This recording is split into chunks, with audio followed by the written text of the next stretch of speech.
favoritos del evangelista San Juan es hablar de Jesús como el buen pastor. Para quienes conocemos la vida de la gente del altiplano, sabemos qué importante es tener ovejas. Y sabemos también cómo se establece, se da una relación de cariño, de afecto muy grande entre las ovejas y el pastor. Por eso, hablar de Jesús el buen pastor significa reafirmar lo que varias veces en el Evangelio de San Juan vamos a encontrar, que Él es el que se preocupa de nosotros, que Él es el que nos da la vida, que Él es el que no es indiferente ante nuestros sufrimientos, penas, dolores, y que también comparte nuestras alegrías y comparte también nuestras esperanzas, porque Él mismo, Jesús, es la fuente de nuestra alegría, y el mismo Señor Jesús es la fuente de nuestra esperanza. Hoy el texto que se propone para esta celebración es un texto bastante pequeño, en el que por un lado se vuelve a reafirmar otro tema también importante para el Evangelio de San Juan, para San Juan, el tema de que Jesucristo es verdadero Dios, que fue siempre también una razón de discusión entre Jesús y los judíos, que no querían aceptar que Él viniera, no solo como enviado de Dios, sino como Dios mismo. Por eso, los días antes a la Semana Santa, hemos proclamado varias veces el Evangelio de San Juan, y el evangelista nos ha ido preparando a esa discusión. Cuando el Señor Jesús les dice, crean a mis obras, crean lo que la palabra de Dios dice de mí, Moisés, los profetas. Si no me creen a mi palabra, crean en base a lo que yo hago. Nadie lo puede hacer, nadie puede hacer lo que yo hago. Dar la vida a Lázaro, dar la vida al hijo de la viuda de Naín, dar la vista a un ciego de nacimiento. Solo Dios puede dar eso. Así que al menos vean lo que yo estoy haciendo. Por eso hoy el texto del Evangelio reafirma, el Padre y yo somos uno. Es decir, vuelve de nuevo este mensaje del Evangelio que nos invita a creer en Jesús como Hijo de Dios. Pero al mismo tiempo que se profesa y se proclama que Jesús es Dios verdadero, se nos acerca esta experiencia de Dios. Como el mismo evangelista cuando dirá, Dios nadie lo ha visto, nadie, solo el Hijo. Y el Hijo nos ha venido a decir que Dios es nuestro Padre. Y el Hijo nos viene a enseñar que Dios es amor. Y de ahí entonces la relación directa entre Jesús, el pastor bueno, que da la vida por las ovejas y se preocupa de ellas, y Dios, que es amor, que ha enviado a su Hijo para enseñarnos eso, para enseñarnos que Dios es amor. Y la prueba mayor, es decir, la manera más obvia, evidente, si ustedes quieren, existencial de esta afirmación es que Jesús es el buen pastor. Jesús es el buen pastor porque es Dios y Dios es amor.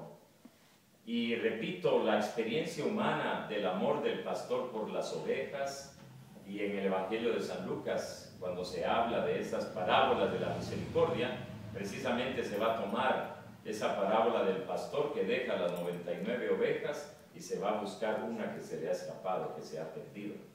Hasta ahí llega el amor del pastor, salir y buscar una, deja las 99 y sale a buscar una que se le ha perdido. Porque el amor de Dios es infinito y el amor de Dios es incomprensible para nosotros. Se hace comprensible, se hace cercano contemplando a Jesucristo. Y por eso todos y todas somos discípulos y discípulas de este buen pastor. Aunque aquí las hermanas han comenzado esta experiencia bajo esas palabras, discípulas del buen pastor. Pero todos y todas somos discípulos y discípulas del buen pastor.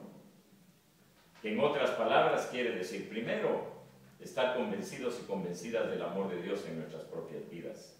Porque no le vamos a poder hablar del amor de Dios a los demás solo hablando. Porque el amor no existe. No, el amor no existe. Existen personas que aman. Eso es muy diferente. Como la fe no existe. Existen personas que creemos. Que después eso hay que racionalizarlo para poder entenderlo, es otra cosa. Pero el amor se demuestra amando.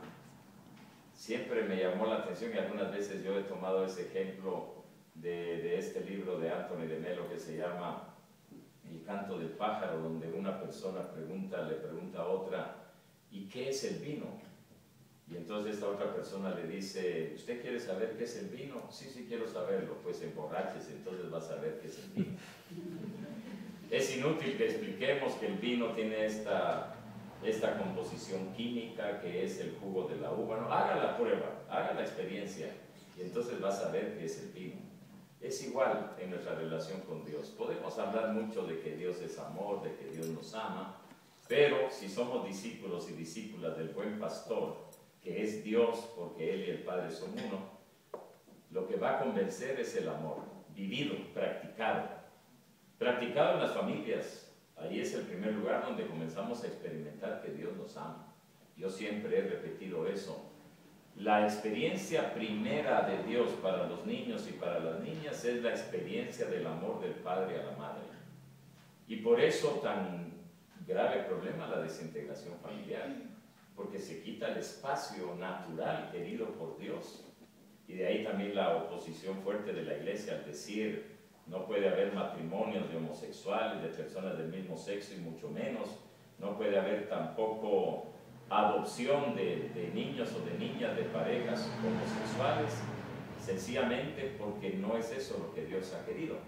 Lo que Dios ha querido es que experimentemos el amor de Dios a través del amor profundo de un hombre hacia una mujer de una manera estable y permanente, que ese es el matrimonio desde nuestra doctrina, desde nuestra fe. Pero aparte de eso, el amor se vive también en la vida comunitaria, y ahí está el gran reto para ustedes, discípulas del buen pastor. Que si quieren de veras ser auténticas discípulas, ustedes tienen que ser aquí una comunidad donde se perciba, se sienta, se respire el amor que nace de la fraternidad.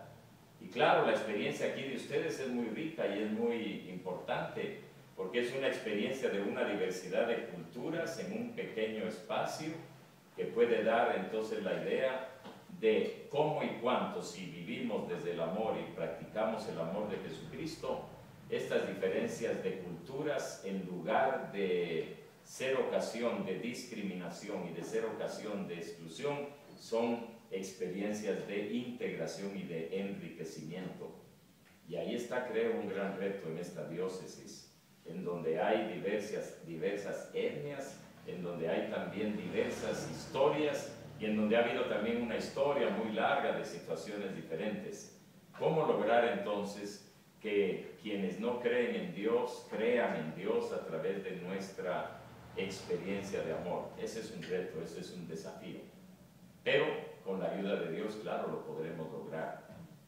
De manera que hoy entonces estamos reafirmando que Dios se ha hecho hombre y que Jesucristo es el Verbo encarnado y que Jesucristo, siendo verdadero hombre igual a nosotros en todo, nos ha venido a enseñar de una manera existencial qué quiere decir amar. Y amar quiere decir, de parte de Jesucristo, que nos da la vida eterna y que nadie nos puede arrebatar de su mano, porque nosotros estamos en las manos de Dios y Dios es superior a todo. Pero también significa experimentar que nosotros también podemos ser ya como preanunciadores de esta vida eterna cuando vivimos el amor entre nosotros y nosotras. Y que de esta manera entonces la gente se entusiasme, se sienta atraída de nuevo por esta experiencia que Jesús el Señor nos ha traído. Vamos entonces a seguir nuestra celebración. Hoy, si ustedes se fijaron, la primera lectura nos sigue hablando del inicio de la iglesia con todos los problemas que se dieron. Y esta lectura del libro de los Hechos de los Apóstoles es una lectura muy consoladora porque nos indica que siempre habrá conflictos y habrá tensiones, pero que esas tensiones y esos conflictos se van superando poco a poco. De hecho, hoy también en la primera lectura nos habla de las reacciones al ver que el Evangelio iba creciendo en la fe de las personas, cómo esto hace despertar la envidia de los que no querían, y cómo esto se presta entonces a crear tumultos, conflictos.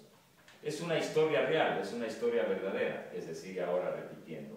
Y la segunda lectura hoy, tomada del libro del Apocalipsis, pues se habla precisamente de lo que Jesús dice en el Evangelio.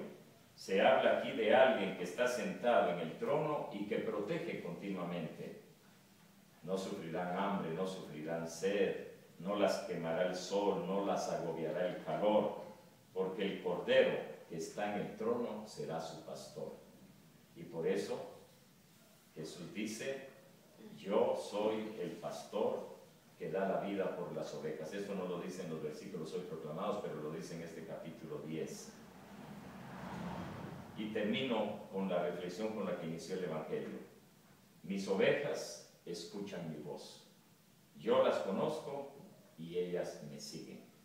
Y aquí entonces entramos a todo ese tema que aquí lo dejo yo solo insinuado, de que la fe cristiana es hacer, vivir permanentemente una experiencia constante de escuchar la voz del pastor, de escuchar su palabra, para que esa palabra sea norma, que sea ley en nuestras vidas. Ojalá que así sea, hermanas y hermanos, y vamos entonces a seguir esta celebración sabiendo que el Señor es nuestro pastor.